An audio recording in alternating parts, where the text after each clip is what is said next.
Hi, shalom friends. Do you know any celebrities? Chances are, unless you live in an exclusive neighborhood, you probably didn't bump into one recently.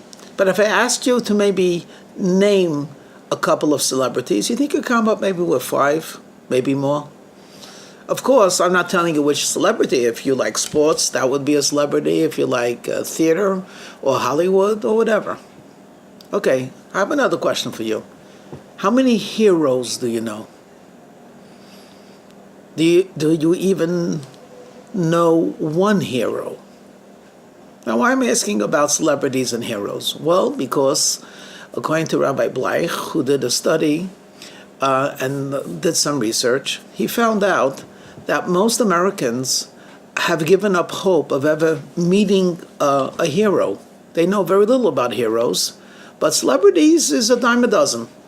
Just about everyone has heard of a celebrity. Okay. Now, what do you think is the difference between a celebrity and a hero? Well, for one thing, a celebrity is made, of course, by media. If the media doesn't trumpet you, you're not much of a celebrity. But a hero is made with morals and by morals.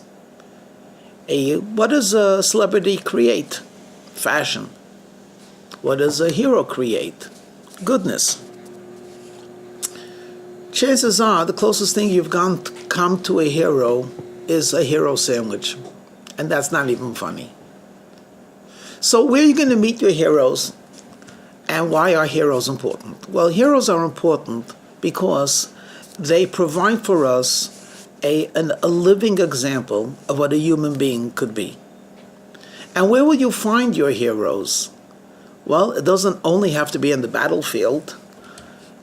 It could actually be your parents or a neighbor. Yeah, let me take you back to something old-fashioned called the Bible. I'll tell you 2 short stories.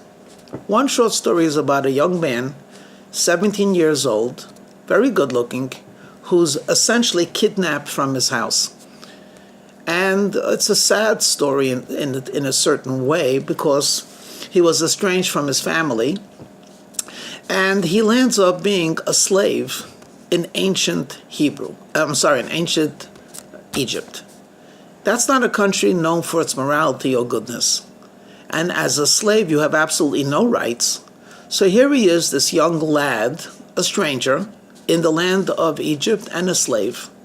And God pays him good fortune. The mistress of the house seems to like him and actually goes over to him and says, I would like to create a relationship with you.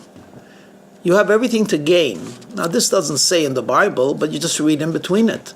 You're a slave. I could do whatever I want with you. I could have you thrown out. I could have you starved or beaten. Or you could be my pet. I could take care of you. You could have a very easy life. And this young man says to his mistress, it's not right. It's wrong. You're married. I can't do that to your husband. And she poo-poos and she says, it's okay, don't worry about it. That's my issue. And this goes on for day after day and perhaps week after week. And he keeps saying no. Well, finally, she's frustrated and she's upset. She's insulted, but she must be still a good lady because instead of having him killed, she merely frames him, accuses him of rape, and he's thrown into prison. Is that a happy story? Is he a celebrity? No. No one reported about him. There were no special awards given to him. But he was a hero. Now, what's heroic about it? It was very private. No one knew about this. It was just him. And if the Bible or the Chumash would not have let us know the story, we would not know it either. He's a hero because he stood for what's right. And in spite of the pressure from internal or external, he kept to what is right. And that act of integrity was not only courageous, but it was heroic. And guess what? That then becomes a lesson for us. You don't have to go out and single-handedly conquer a country. If you could just simply conquer and master your own inclination, even if it's only for one moment, you are truly a hero. Another story. Let's go back to that place called ancient Egypt. Powerful, powerful, powerful. It's a time when the Hebrews have no rights, no privileges, and essentially the king is a very wicked man. He has a thing out for these Hebrews, and he puts out a decree: all Jewish baby males that might one day grow up to join an army, they have to be annihilated, thrown into the Nile River, killed. And he calls over 2 women. And he says, listen here, I'm giving you a job. The Jews trust you, you're Hebrew midwives. Your job is to make sure that no boy remains alive. What do they have to lose if they say no? The answer is everything. Their lives, their possession, their family, who knows what. What do they gain if they say yes? Well, for one thing, they'll live, they'll work for the government, they'll have an inn with the king, and who knows, maybe they might even do some good with that. But it's wrong. How do you kill a baby, an innocent baby? And they essentially refused. Were they written up in the Egyptian Times? No, they were not. Did they get any fame from this? Any benefit? No, they were not celebrities. But they were heroes. And now, some 3,300 years ago, when every boy and girl studies the Chumash, we have 2 examples amongst many of what we can do to become a hero, to do what's right, and to be proud of our actions. We don't have to look at TV or Instagram. We have it already there.